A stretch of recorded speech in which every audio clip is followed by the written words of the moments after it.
నమస్తే. Welcome to our channel. నేను ప్రియాంకరావు.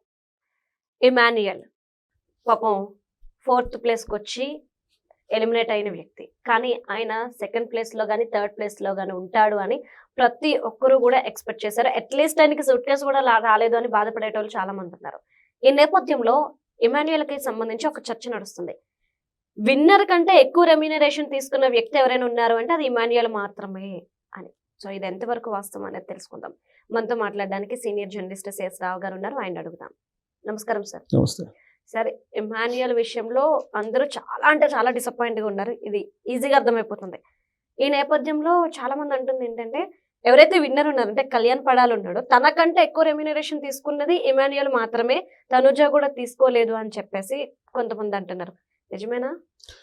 ఇప్పుడు బిగ్ బాస్ ఫైనల్ అయిపోయిన తర్వాత బిగ్ బాస్ రన్ అవుతున్నప్పటి కంటే కూడా ఇప్పుడు ఎక్కువగా బిగ్ బాస్ షో ట్రోల్ అవుతుంది. నిజమే సార్. ఆ బిగ్ బాస్ షోలో నాగార్జున గారిని ట్రోల్ చేస్తున్నారు, బిగ్ బాస్ షోని కూడా ట్రోల్ చేస్తున్నారు మీమ్స్ పెట్టి. మరి నాగార్జున ఏ విధంగా ఎంకరేజ్ చేశాడు తనుజని, ఆ తర్వాత ఎలా డిస్కరేజ్ చేశాడు, ఎందుకు అలా చేశాడు అనేది కూడా ట్రోల్ అవుతుంది. ఎందుకంటే 14వ వారంలో విలన్ అంటూ 2-3 సార్లు కిడ్డింగ్ చేశాడు తనుజని నాగార్జున. అది తట్టుకోలేకపోయింది యాక్చువల్గా తనుజ విలన్ అనే పదాన్ని. ఇవన్నీ కూడా ఇప్పుడు సోషల్ మీడియాలో బాగా తిరుగుతున్నాయి. బిగ్ బాస్ షో అయిపోయిన తర్వాత అసలు హోస్ట్ నాగార్జున ఏం చేశాడు, బిగ్ బాస్ ఎంత కన్నింగ్గా విన్నర్ని తీసుకొచ్చాడు, ఇవన్నీ బాగా ట్రోల్ అవుతున్నాయి ఇప్పుడు. సరే, ఇలాంటి క్రమంలో ఓడిపోయాడు అంటే 4వ ప్లేస్కి వస్తే వచ్చాడు ఇమాన్యుయల్, విన్నర్ కంటే ఎక్కువ రెమ్యునరేషన్ తీసుకున్నాడని వాళ్ళ అభిమానులు గర్వంగా చెప్పుకుంటున్నారు. అంటే విన్నర్గా అతను యాక్సెప్ట్ చేయట్లా, ఎవరిని కళ్యాణ్ పడాలని యాక్సెప్ట్ చేయట్లా ఇమాన్యుయల్ అభిమానులు. యాక్సెప్ట్ చేయకుండా ఏ విధంగా రివర్స్ చేస్తున్నారని అంటే, నీకు వచ్చిన రెమ్యునరేషన్ కన్నా మా ఇమాన్యుయల్కి ఎక్కువ వచ్చింది, ఈవెన్ సూట్ కేసు లేకపోయినప్పటికీ అనే యాంగిల్లో ప్రొజెక్ట్ చేస్తున్నారు.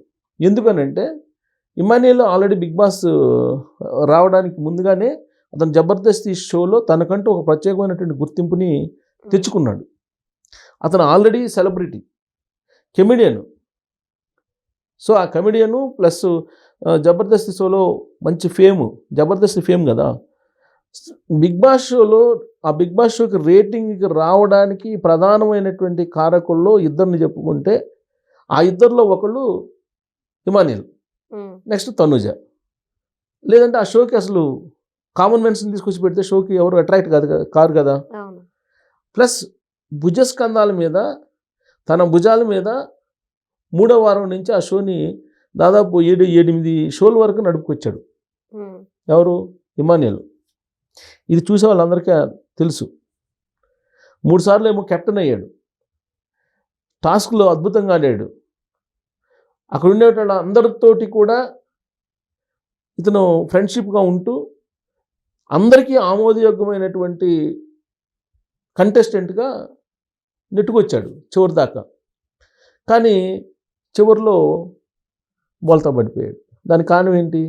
హోస్ట్ నాగార్జున, బిగ్ బాస్ నిర్వాహకులు చేసినటువంటి కుట్ర అనేది ఇప్పుడు ఇమాన్యుయల్ అభిమానులు భావిస్తూ ఆ షోని అసలు బ్యాన్ చేయాలనేటువంటి, ఆ షోని అసలు తిరస్కరించాలనేటువంటి యాంగిల్లో మాట్లాడుతున్నారు. అసలు అది ఫెయిర్ షో కాదు, రియాలిటీ షో కాదు, fake show, manipulated show, max fixing show, ఇలా ట్రోల్ చేస్తున్నారు. ట్రోల్ చేస్తూ ఇమాన్యుయల్కి ఇచ్చినటువంటి రెమ్యునరేషన్ ఎంత, ఇప్పుడు ఇమాన్యుయల్కి తనుజకి దాదాపుగా ఈక్వల్ అంటున్నారు. వారానికి 2,50,000 ఏమో రెమ్యునరేషన్ ఇచ్చారట. ఆ లెక్కన వేసుకున్నా కానీ మీకు 37 లక్షల దాకా వస్తుంది. ఇది కాకుండా 5 lakhs అదనంగా వచ్చిందని అంటున్నారు.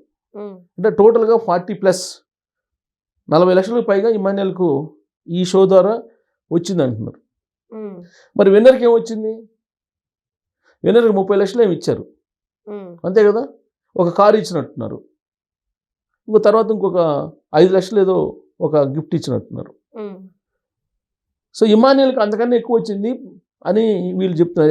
ఎలా అంటే ఇమాన్యుయల్ 4వ ప్లేస్లో ఎలిమినేట్ అయినప్పటికి కూడా ఇమాన్యుయల్ బిగ్ బాస్ షో నుంచి వచ్చిన తర్వాత అతనికి అనేక ప్రాజెక్ట్స్ బుక్ అయినాయి అంట. అనేక ప్రాజెక్ట్స్ గతంలో కంటే కూడా అతను ఖాళీ లేనంతగా ప్రాజెక్ట్స్ బుక్ అయినాయి అంట. వివిధ టీవీ ఛానల్స్లో కానీ లేదా ఈ షోస్లో కానీ స్కిట్స్లో రకరకాల షోస్లో కానీ అతను బుక్ అయ్యాయంట. మరి కళ్యాణ్కి ఎందుకు బుక్ కాలేదు? ఇదే విషయాన్ని వాళ్ళ అభిమానులు సోషల్ మీడియాలో బాగా ట్రోల్ చేస్తున్నారు. అంటే నిజాయితీ, ట్రాన్స్పరెంట్, టాలెంట్ అనేది బిగ్ బాస్ లేదంటే హోస్ట్ నిర్ణయించలేరు. ఒకవేళ ఆ గేమ్ వరకు వాళ్ళు ఏదన్నా నిర్ణయించినప్పటికీ కూడా ప్రజల్లో, అభిమానుల్లో ఇమాన్యుయల్ పట్ల అభిమానం ఉంది అనేటువంటి ప్రొజెక్షన్ ఇప్పుడు సోషల్ మీడియాలో వాళ్ళ అభిమానులు చేస్తున్నారు. నాకు తెలిసినంత వరకు ఇమాన్యుయల్కి పిఆర్ టీం ఏం బలంగా లేదు. అసలు బలంగా కాదు, అసలు పిఆర్ టీంనే పెట్టుకున్నట్టు లేదు. అక్కడికి వచ్చేటప్పటికి ఏంటి, క్యాస్ట్ ఈక్వేషన్ తీసుకొచ్చి కళ్యాణ్ పడాలా అలాగే మిగతా వాళ్ళు పిఆర్ టీంలు క్యాస్ట్ ఈక్వేషన్ తీసుకొచ్చి నీకు ఇమాన్యుయల్ 4వ ప్లేస్కి వచ్చేలాగా చేయగలిగారు. ఎట్టా డెమోను అలాగే కళ్యాణ్ పడాలి ఇద్దరు ఒకే క్యాస్ట్, ప్లస్ ఇద్దరు ఆంధ్రప్రదేశ్ ఉత్తరాంధ్రకు సంబంధించినటువంటి వాళ్ళు. సో వాళ్ళిద్దరికి సంబంధించి గెలుపుని ఈవెన్ కంటెస్టెంట్లు ఇప్పుడు 21 మంది కంటెస్టెంట్లు ఉన్నారు కదా, 21 మంది కంటెస్టెంట్లలో మెజారిటీ పీపుల్ కూడా ఒప్పుకోవట్లా. వాళ్ళు ఇప్పుడు ఈ సూట్ కేసు తీసుకోవడం, డెమాను సూట్ కేసు ఇవ్వడం కూడా అర్హుడు కాదు అనేది డెమాను. అలాగే కళ్యాణ్ పడాల విన్నర్ కావడం కూడా అర్హుడు కాదు అనేది. ఇమాన్యుయల్ని మీరు 4వ ప్లేస్లో పంపించడం అనే దాన్ని 21 మంది పార్టిసిపెంట్స్ ఎవరైతే ఉన్నారో వాళ్ళల్లో దాదాపుగా 19 నుంచి 20 మంది, అంటే ఒకళ్ళిద్దరు తప్ప మిగతా వాళ్ళందరూ కూడా ఇమాన్యుయల్ పట్ల సింపతి చూపిస్తున్నారు. ఇమాన్యుయల్కి ఎందుకు బిగ్ బాస్ అన్యాయం చేశాడు అనేంటి అదే ప్రజాభిమానాన్ని పెంచుతుంది ఇప్పుడు. ఆ కారణంగానే ఇప్పుడు ఇమాన్యుయల్కి బిగ్ బాస్ షోలో వచ్చినటువంటి రెమ్యునరేషను ప్లస్ ఇప్పుడు ఆఫర్స్ కానీ ఇవన్నీ చూసుకుంటే కళ్యాణ్ కంటే కూడా ఎక్కువగా ఆదరణ ప్లస్ రెమ్యునరేషను ఇవన్నీ ఉన్నాయి. ఇప్పుడు కామన్ మ్యాన్గా ఎంటర్ అయ్యాడు. అతనికి ఎంత వారానికి 60,000 70,000 ఇచ్చి ఉంటారు నాకు తెలిసినంత వరకు. మామూలుగా అయితే రెమ్యునరేషన్ అది కూడా ఇస్తారో లేకపోతే బిగ్ బాస్ ఇప్పుడు విన్ అయ్యాడు కాబట్టి విన్నింగ్ దాంట్లో యాడ్ చేస్తారు. ఇప్పుడు కామన్ మ్యాన్గా ఎంటర్ అయినటువంటి వాళ్ళకి పెద్ద అమౌంట్ ఇవ్వరు, ఒక సెలబ్రిటీస్కే ఇస్తారు. ఇప్పుడు భరణి ఎంటర్ అయ్యాడు, భరణికి కూడా ఇచ్చుంటారు బాగానే. ఇప్పుడు అఖండ 2లో కూడా ఆయన మంచి రోల్ చేశాడు కాబట్టి ఇప్పుడు వైల్డ్ కార్డ్ ఎంట్రీలో ఎంటర్ అయినటువంటి వాళ్ళు ఇప్పుడు ఆయన రమ్య కావచ్చు. రమ్య కామన్ ఆంకేం పెద్ద సెలబ్రిటీ కాదనుకోండి, ఆవిడ ఇన్ఫ్లుయెన్సరు. మాధురి తర్వాత దివ్య, వీళ్ళందరికీ పెద్దగా ఏమీ రెమ్యునరేషన్ ఉండదు. ఒక బిగ్ బాస్ షోలో మనకు కనిపించినటువంటి వాళ్ళలో రెమ్యునరేషన్ హైయెస్ట్ తీసుకున్నటువంటి వాళ్ళు తనుజ, తర్వాత ఇమాన్యుయల్, తర్వాత భరణి ఉంటారు. అంటే సంజన కూడా ఉంటుంది. సో వీళ్ళు తప్ప మిగతా వాళ్ళకి రీతు కూడా చాలా తక్కువ ఉండొచ్చు. అందరికన్నా ఇప్పుడు ఇమాన్యుయల్కి సింపతి పెరుగుతుంది. ఈ షో అయిపోయింది, విన్నర్ కాదు అతను, రన్నరు కాదు, సూట్ కేసు ఎలిజిబుల్ కాదు, అయినప్పటికీ కూడా అతనికి రెమ్యునరేషన్ ఎక్కువ రావడంతో పాటు ఆఫర్స్ ఎక్కువ వస్తుంది. దీనికి కారణం ఏంటి? అతనికి అన్యాయం జరిగిందని ఆ బిగ్ బాస్ షోలో చూసినటువంటి వాళ్ళందరూ ఫీల్ అవుతున్నారు. కారణం ఏంటి? అతను క్రిస్టియన్ కాబట్టి వ్యతిరేకించారు అనేది. ఇవన్నీ బయటకు వస్తున్నాయి సోషల్ మీడియా వేదికగా చేసుకుని. దాంట్లో క్రిస్టియన్ సామాజిక వర్గం ఏదైతే ఉందో ఇప్పుడు వాళ్ళు తెలుసుకుంటున్నారు, క్రిస్టియన్స్ అన్యాయం చేశారు వీళ్ళందరూ అని చెప్పి తెలుసుకుంటున్నారు. దీంతో ఇప్పుడు ఆయనకి సింపతి పెరగటం, ఆ సింపతి రూపంలో ఇప్పుడు ఎక్కువగా అతనికి ప్రాజెక్ట్స్ రావటం, దాంతో ఈ బిగ్ బాస్ షోలో అసలైనటువంటి సెలబ్రిటీకి ఇప్పుడు ఇమాన్యుయల్ కనపడుతున్నారు. Okay, right. Thank you so much. Thank you.